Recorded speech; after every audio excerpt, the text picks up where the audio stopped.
Buenas noches, Bahía. Hola, buenas noches, Víctor y Sofía. Es un placer tenerte aquí y poder entrevistarte. Para nosotros es un honor enorme. Bueno, el placer es mío siempre, pues, contar con vuestra confianza, vuestro cariño y vuestra empatía con la causa saharaui y el compromiso que estáis llevando a favor de un proceso tan justo, tan legal, que vale la pena estar con él. Y eso es lo que estáis haciendo. Gracias. Muchas gracias. Queríamos empezar preguntándote qué significado personal y social tiene para un saharaui la poesía. La poesía. Significado social y, claro. Sí, personal para ti. Sí. Mira, sí. Bueno, para mí, la poesía, como se dice, es algo que es vigente, algo siempre que está con nosotros. Para mí la poesía es un registro muy importante de la historia de nuestro pueblo desde la época precolonial, no solamente durante el proceso colonial o postcolonial, sino más allá. Fijaros pues en este dato que os voy a comentar, que el primer verso escrito en Hassaniyya que canta la patria saharaui fue escrito en el siglo XII. Y este verso trascendió y ha sido transmitido de generación a generación. Y la pertenencia de una patria, la pertenencia de una tierra, de un pueblo, reconocido, como decía el verso, por los árabes, los de aquí y los de allá, da muestra de que la poesía es un registro potente, es un registro muy importante que recoge procesos perdidos en la historia, eslabones perdidos de cada cultura, de cada pueblo. Y para mí, partiendo de esta anécdota, la poesía es todo, porque toda nuestra historia está registrada en nuestro verso, sobre todo el de Hassaniyya, desde el siglo XII hasta hoy en día, pasando por el proceso, el periodo colonial y luego pues durante el proyecto revolucionario saharaui en el que estamos inmersos los saharauis. Este registro siempre ha sido oral, pero durante los últimos años, claro, hemos podido también pasar a otro proceso y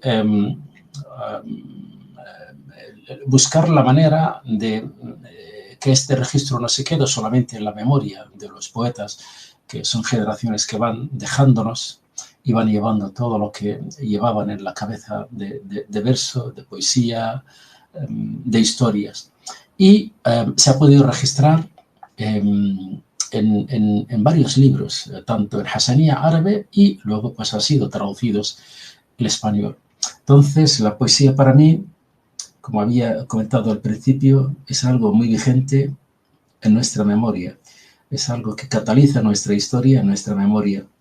Y la poesía, para los saharauis, preguntándole o haciendo la pregunta a un saharaui, lo primero seguramente que comentaría un saharaui es que nacemos aprendiendo la poesía de nuestros padres, de nuestros abuelos, de otras generaciones, y la poesía para nosotros es el registro que nos trae a nuestra historia y nos une a todos los procesos revolucionarios que se iniciaron en los años 60 hasta hoy en día.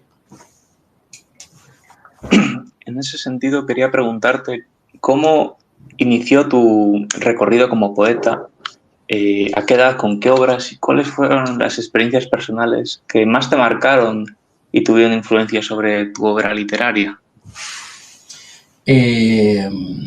Bueno, yo como os había comentado, creo que en alguna charla que hice con Safía Beb Ahmed y el grupo de la Jaima, si no recuerdo mal, y si no es así, pues Safía me lo puede corregir. Creo que yo tuve la suerte de ser un niño del desierto educado por una erudita, una poetisa, una mujer que nos dejó en el año 2006 en el exilio, que es mi madre, y aprendí de ella muchísimo, y sin ella no hubiera metido, no hubiera, digamos, llevarme este ámbito de la literatura, el hasanía, y luego pues el español. Desde muy niño escuchaba a mis padres y sus amigos, que eran personas también dotadas del verso, personas enteradas de la literatura saharaui. Los escuchaba sin intervenir, recitar poemas, hablar de poetas anticoloniales, hablar de poetas clásicos de la literatura hasanía, tanto en el Sáhara Occidental como en Mauritania. Y memorizaba todo lo que oí entonces. Y creo que luego, pues cuando mi madre me registró en una escuela particular, un mauritano, un profesor que daba literatura, daba versos, poesía, explicaba la poesía, su significado, la retórica que tiene, sus giros, me registró con este profesor mauritano, y de ahí, bueno, pues me fui aprendiendo muchas cosas, tanto versos en el árabe clásico como poesía en hasanía. Y aquello pues me incitó a mantenerme siempre ligado a la poesía. Luego también en nuestra casa siempre ha habido un transmisor, un emisor de esto, radio, y mis padres escuchaban pues emisoras de entonces, la emisora de la IUN, por ejemplo, donde había un programa dirigido por aquel erudito, aquel pues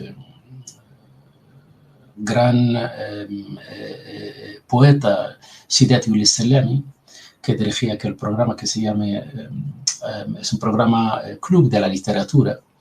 Y entonces pues escuchaba muchísimas cosas de poesía recitada por este señor, luego pues las explicaciones, luego pues daba poesía musicalizada por los grandes griots clásicos de la literatura en Mauritania.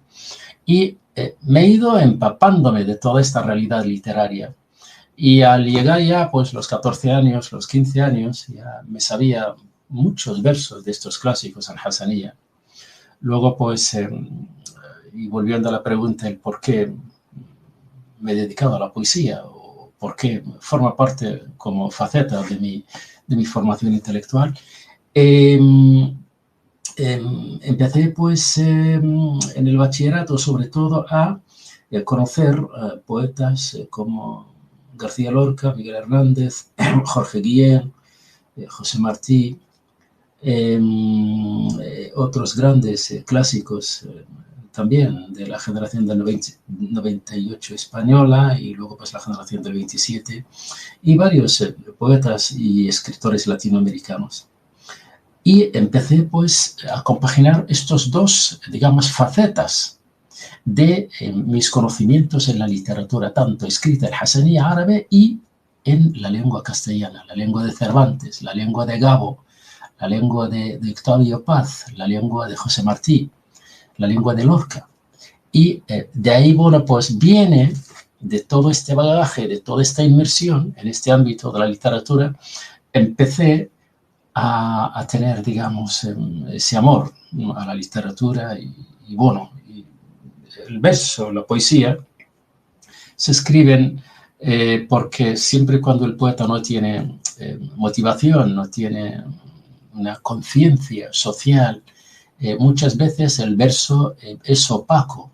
Sin embargo, cuando tienes algo que te hace reflexionar, algo que te duele, algo que te hace reír, algo que te lleva, pues surge la poesía, surge el verso, surge la reflexión en verso. Y eso es lo que nos ha pasado a todos los poetas y los escritores saharauis. Sin este proceso de descolonización, sin esta revolución en la que estamos inmersos, sin este proyecto nacional de la República Saharaui que ha unido a todos los saharauis de las diferentes clases sociales dentro del Sáhara Occidental, seguramente no hubiera sido poeta ni hubiera sido pues una persona interesada por el verso. Sin embargo, el catalizador principal ha sido el proceso revolucionario que nos hizo poetas cuando no éramos poetas. Por eso digo yo siempre que soy poeta gracias a este proceso y la vinculación a este proceso. Muchas gracias por la respuesta. Escribir en castellano para ti debe suponer adoptar la cultura hispánica con sus luces y sombras para expresar sentimientos y realidades. ¿Cómo se produce esta, digámoslo así, traducción sentimental? ¿Qué dificultades encuentras? ¿Qué elementos culturales facilitan tu labor?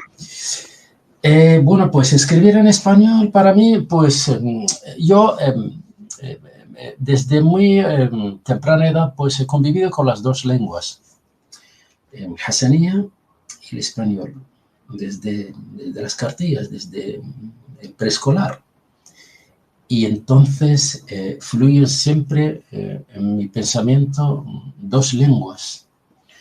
Cuando escribo en español no pienso en Hassaniyya o no pienso que estoy traduciendo de Hassaniyya al español, en absoluto.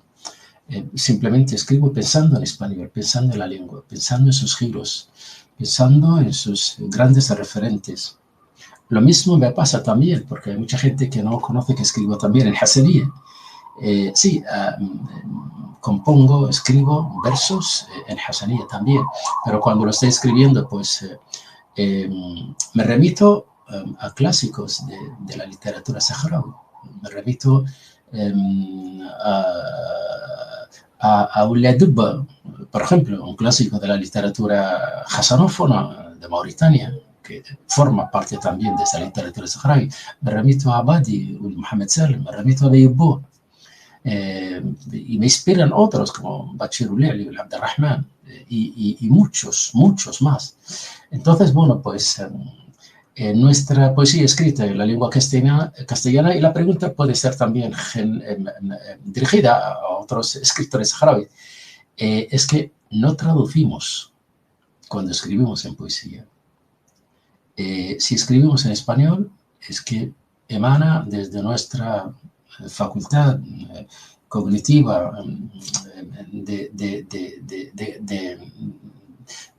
del bagaje que tenemos en la lengua y escribimos directamente con la lengua española.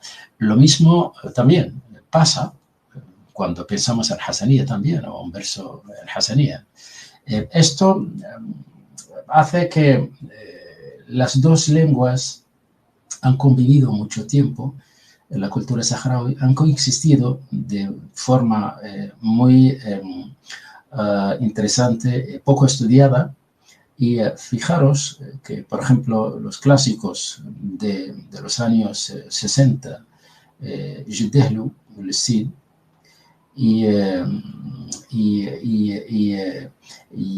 Beyubbo, y Salam al-Jdud, estos tres clásicos llegaron a un momento en el que mezclaron la lengua española con la lengua hassaniyya y produjeron un verso particular que solamente se puede comparar con la jarcha durante el periodo árabe en el andaluz. Entonces, bueno, pues debido a la convivencia de estas dos lenguas, sus literaturas y su cultura, pues cuando escribimos pensando en las dos lenguas y nos retroalimentamos de los recursos de una como de otra. En ese sentido, en tu opinión, ¿cuáles serían los aportes más importantes de la cultura saharaui a la hispánica y cómo se han producido dichos aportes?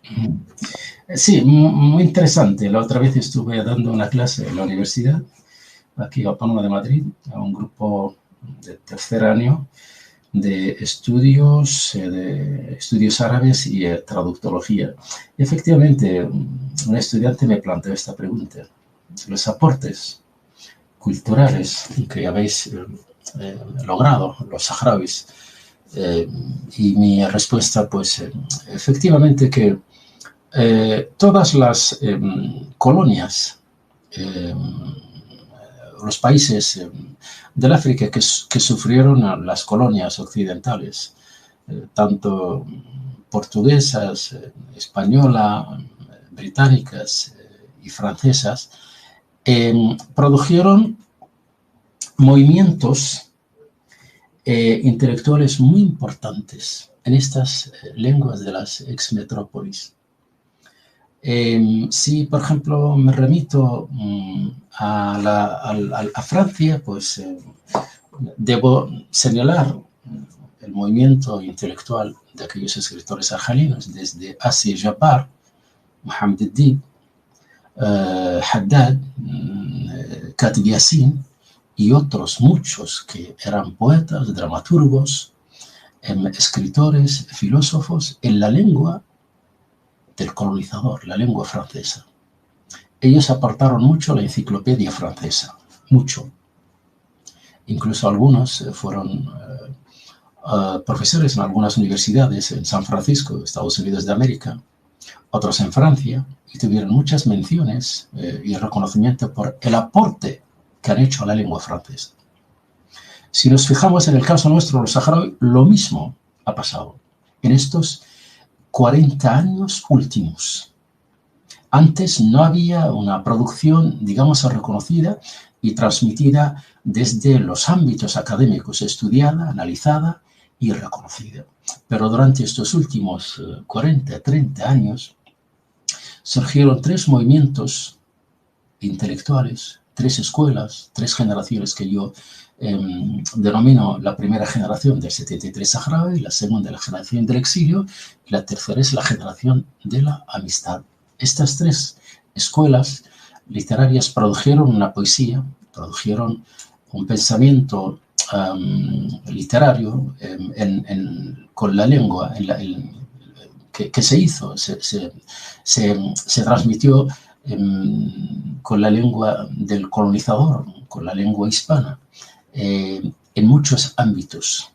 Y ha habido aportes muy interesantes a la enciclopedia española también en este sentido. Lo mismo pasó con los portugueses en África, los franceses y los ingleses.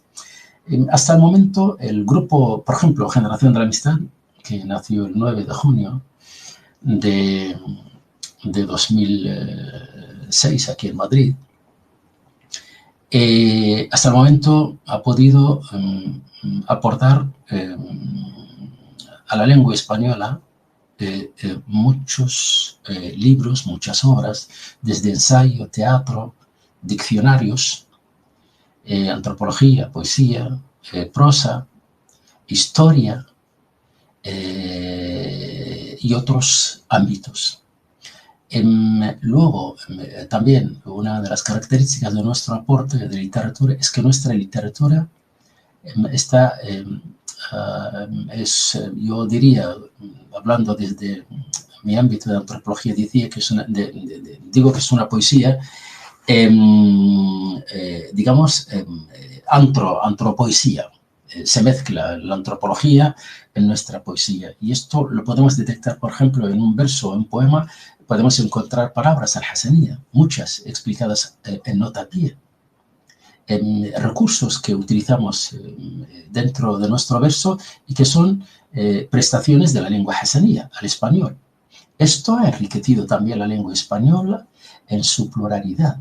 Lo mismo pasa en Latinoamérica.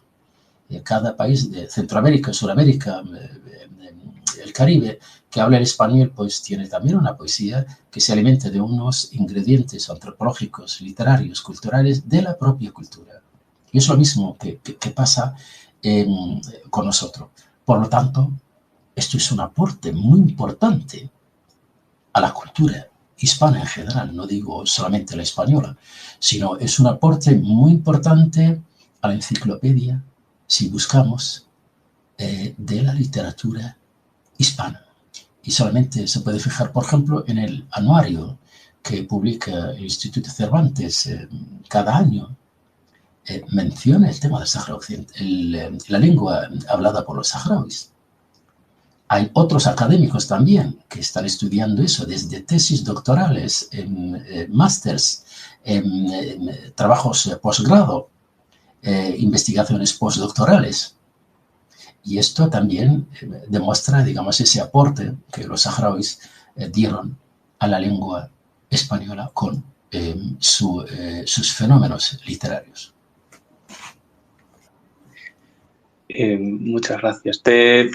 Eso, en una ampliación del foco, porque hemos estado centrando un poco la entrevista en el apartado de poesía, y es cierto que, bueno, la poesía, como decía Celaya, es un arma cargada de futuro. Quería preguntarte, digamos, bueno, la construcción de la identidad saharaui es claro que es un componente clave para el proceso de independencia, y las actuales circunstancias del conflicto con Marruecos, ¿cuáles piensas que son los retos para el gobierno y el pueblo de la República Árabe Sahara Democrática? ¿Y qué nos toca hacer a los que nos encontramos en la diáspora? Desde tu punto de vista, claro.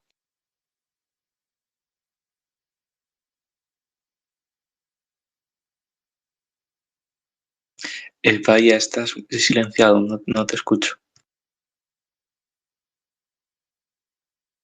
Ah, vale, sí, sí. Sí, los retos con los que nos enfrentamos cara a la causa saharaui, y a vosotros como Radio Revolución Saharaui, son retos muy importantes. Hablar es existir absolutamente, como decía Frantz Fanon. Si no hablamos de esta causa, si no desempeñamos aquel papel que Frantz Fanon también nos dijo, que cada generación en su relativa opacidad debe descubrir su misión, cumplirla o traicionarla, pues no habríamos avanzado nada ni aportado nada a la causa saharaui. Cualquier granito de arena aportado desde una emisora, desde una plataforma de jóvenes periodistas, de universitarios, del mundo de la cultura, implica mucho para dar a conocer la causa saharaui y darle esa visibilidad que otros medios grandes no quieren. Entonces, por eso me remito a la frase de Fanon, que hablar es existir absolutamente para el otro. Es existir absolutamente para el otro. Por lo tanto, la causa saharaui, yo creo que el aporte que estáis haciendo de esta forma individual, personal, colectiva, es algo que se aprecia, es algo que tiene su eficacia en dar a conocer el último vestigio del colonialismo aún pendiente por liquidar en nuestro siglo XXI.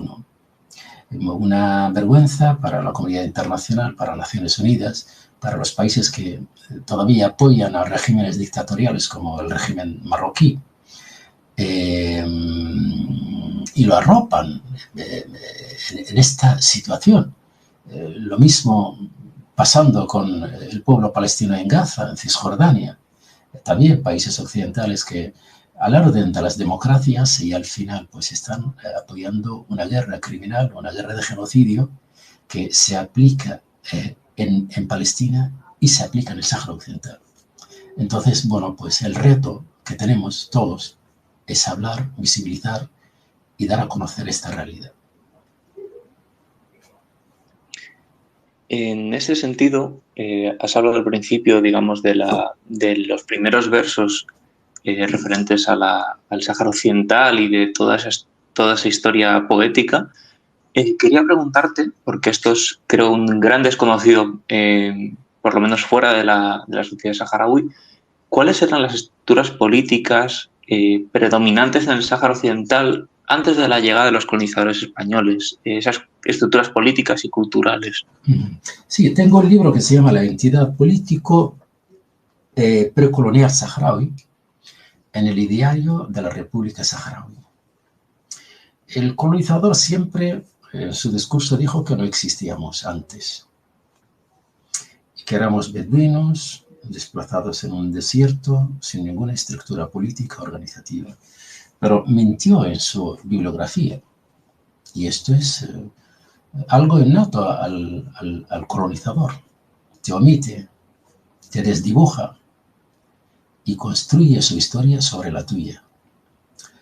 El colonizador, cuando intentó en el siglo XVII, XVIII entrar en el territorio, tuvo muchas dificultades porque había guerreros organizados en torno a la llamada entidad pantribal saharaui de aquel entonces, que se llamaba Eid Arba'in, la mano de los 40, no pudo entrar en el territorio ni ocuparlo hasta 1884, que es cuando hizo varias expediciones coloniales y tuvieron que buscar los dirigentes de aquella entidad político pantribal saharaui precolonial, negociar con ellos y firmar los acuerdos que cito con textos, con nombres en el libro que había mencionado. Y de ahí, bueno, pues surgieron acuerdos pacíficos de entrada, intercambio cultural, respetarnos nuestra religión, nuestra cultura, y podemos convivir e intercambiar mercancías y recursos. Y finalmente es lo que sucedió. Entonces, claro, existía los saharauis mucho antes del colonizador, organizados con su estructura, con sus jueces, con sus guerreros anticoloniales que defendían las fronteras, y las fronteras eran fronteras infranqueables, tanto por el norte hacia Marruecos, como hacia el Océano Atlántico, como hacia los otros países africanos. Y esas fronteras se llamaban Khat al-Khawf, la línea del miedo, o las fronteras del miedo, porque eran defendidas de una manera férrea. Por lo tanto, existíamos mucho antes del colonizador. Y el colonizador lo sabe perfectamente. Y las obras de nuestros eruditos también hablaron de esa identidad. Y recuerdo también que Ibn Khaldun, el gran antropólogo, uno de los primeros antropólogos de la historia, habló también de ese tipo de estados-naciones de aquel entonces. El país sedentario, el país nómada. Y que fue esto el caso del Sáhara Occidental, y esto aparece en el libro también del sabio Sheikh Mohammed el-Mawi. Por lo tanto, la estructura que tenía los saharauis era una estructura de un estado nómada que se desplazaba de una zona a otra, pero tenía claras sus fronteras y estaban muy bien defendidas. En ese sentido quería, digamos, trasladar elementos del Estado o de la sociedad saharaui de la actualidad, y quiero tocar un tema que sé que en cierto modo puede ser controvertido, pero creo que es importante tratarlo, que es: ¿cuál crees que es el papel del tribalismo, la tribu en el Sáhara Occidental? ¿Qué lectura haces del uso que le da Marruecos como agente de división? Y si puede llegar a ser un agente de unión o es contrario al proceso revolucionario. Bueno, el tribalismo, y me remito a unos versos del poeta Ibn Muhammad Salim, un gran poeta de nuestro grupo Generación de la Amistad, y creo que su respuesta es la más contundente con la que se puede responder qué papel aporta el tribalismo para la causa saharaui cuando fue abolido por el proceso anticolonial saharaui, el proceso revolucionario saharaui, el 10 de mayo de 1973. El tribalismo es una lacra del pasado que usó el colonizador para dividir los saharauis, para enfrentarlos con otras tribus vecinas, en Mauritania, por ejemplo. El tribalismo lo aprovechó Marruecos, lo realimentó y lo sigue realimentando para también mantener el pueblo saharaui dividido en dos partes. Ese tribalismo, decía el poeta Ebno, general sin glorias. Yo prefiero estas piedras estoicas con las que a veces me limpio el culo. Son versos de Ebno, el tribalismo. Entonces, el tribalismo no representa nada para nosotros, ni en este momento, ni nunca lo representó en otros procesos. Existió la entidad político-patriarcal saharaui, que era una coalición de varias tribus de la época, de los siglos pasados, y que se unieron en torno a un Estado y no a una tribu. Por eso la dirección ejecutiva de esa entidad se componía de 40 representantes. Y esos 40 representantes son los que formaban y daban paso a un cuerpo diferente al tribalismo, sino un cuerpo de un estado nómada beduino. Por lo tanto, este tema es un tema de controversia normalmente, porque a nadie como investigador occidental se presenta a los saharauis y le pregunta sobre el tribalismo. Tal vez, bueno, pues por educación te dan una respuesta evadiendo el tema, porque saben que no aporta nada, saben que no significa nada para ellos. Y algunos investigadores pues lo consideran, porque las sociedades antiguas se componían de tribus, de clases sociales minoritarias, grupos étnicos, pero nunca el tribalismo trajo nada bueno a la humanidad, nunca. Igual que otros fenómenos también surgidos en la historia. El nazismo, el neocolonialismo, que practica Marruecos en el Sáhara Occidental. Entonces, no significa nada para nosotros el tribalismo, sino como una lacra del pasado que divide y que nos arrastra hacia trifulcas internas, guerras tribales y divisiones. Muchas gracias, que creo que es un tema muy poco mencionado y la verdad muy importante, porque eso, Marruecos lo usa a menudo como un agente de división. Sí.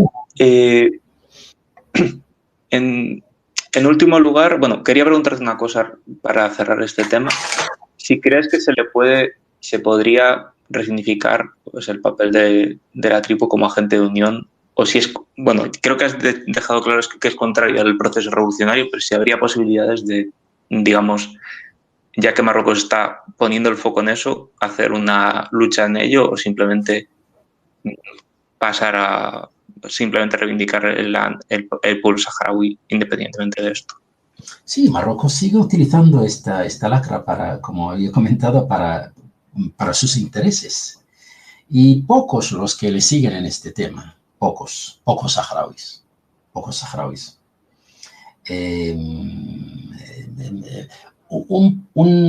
Una categoría, digamos, de esta naturaleza, tribalismo, es contrario totalmente a la evolución social, democrática, que significa la revolución. La revolución trae horizontes nuevos, trae progresos nuevos desde la igualdad de todas las capas sociales que viven en el Sáhara Occidental y que forman parte de ese tejido social. El tribalismo es estratificador, porque si nos fijamos en la obra de Julio Caro Baroja y vemos la pirámide que dibujó sobre la estratificación que hizo el tribalismo a las clases sociales, pues nos encontramos divididos y en guerras internas hasta el infinito, porque ponen que unos son los primeros de arriba en la pirámide, otros en segundo orden le siguen, otros en tercer orden lo siguen, otros en cuarto orden lo siguen, otros en quinto orden lo siguen, hasta, digamos, diferenciar las personas desde arriba a abajo, que no son iguales. Unos son negros, son de muy de abajo, otros son de orígenes bereberes, sanhaje, fenicios, que son también en otra escala inferior. Otros no son hombres del libro, otros no son hombres del fusil, otros no son hombres tajantemente procedentes de las estirpes árabes que llegaron al territorio. Y entonces hace este tipo estúpido de divisiones y de estratificaciones que el proceso revolucionario refutó, rechazó, abolió.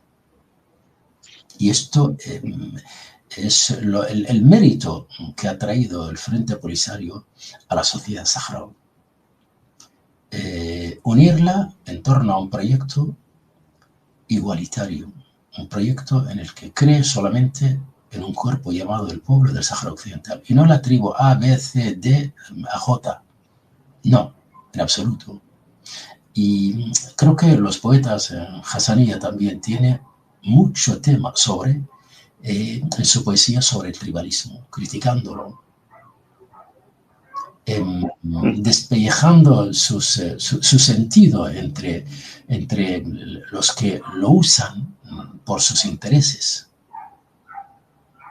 buscando la nobleza, buscando el buen linaje, buscando la procedencia y la genealogía que pretenden llevarles hasta Mahoma.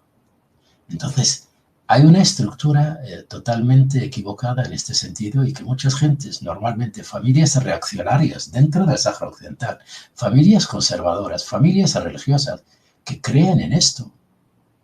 Cuando Ibn Khaldun dijo que el ser humano solamente puede pensar en una genealogía de 5 abuelos, más allá es imposible de conocer.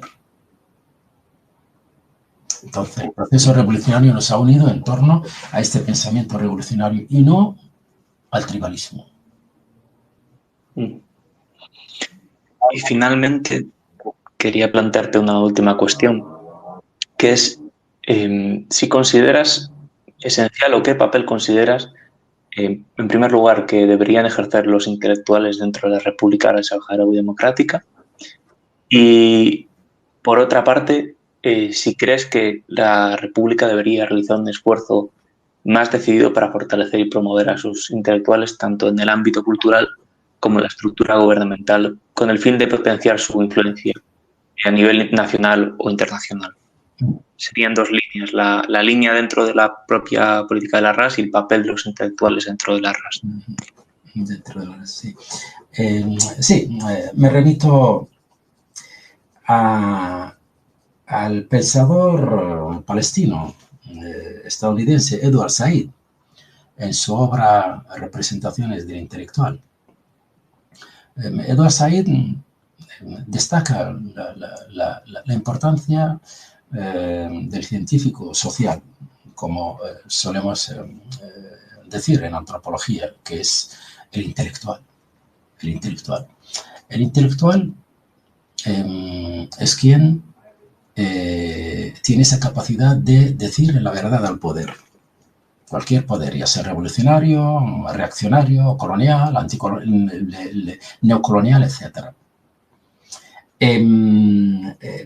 Creo que en la primera generación, la generación del 73 saharaui, que se sublevó contra el dominio colonial,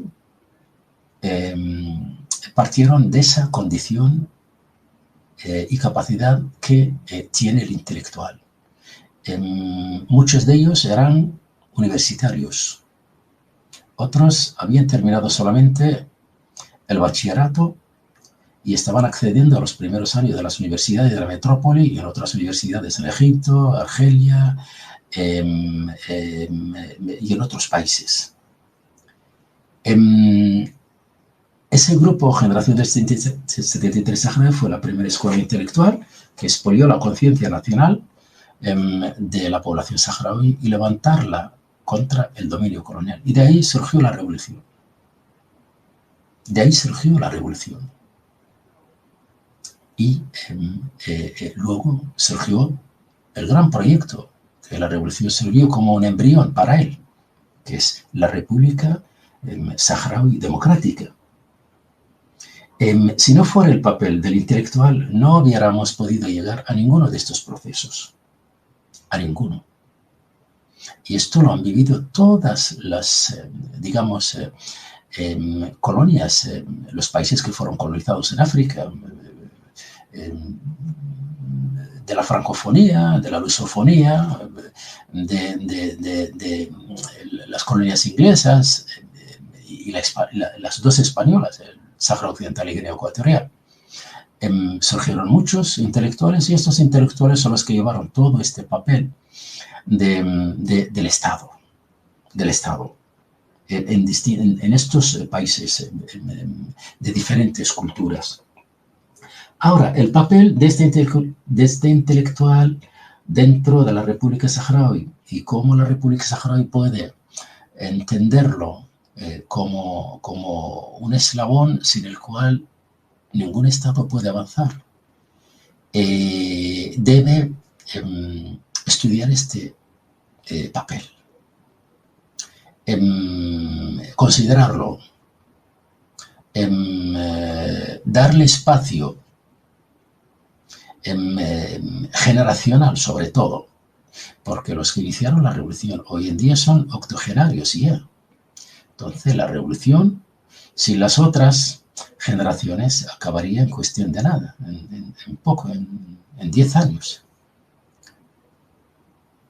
Deben pensar en retroalimentar la revolución con estas nuevas generaciones preparadas en las universidades, preparadas con sus estudios de másteres, de doctorados, de investigadores, de académicos en diferentes lugares, tanto aquí en España como en el Sáhara Occidental, como en los campamentos de refugiados saharauis, como en la diáspora, ya sea en Mauritania, como en el sur de Marruecos y en el sur de Argelia.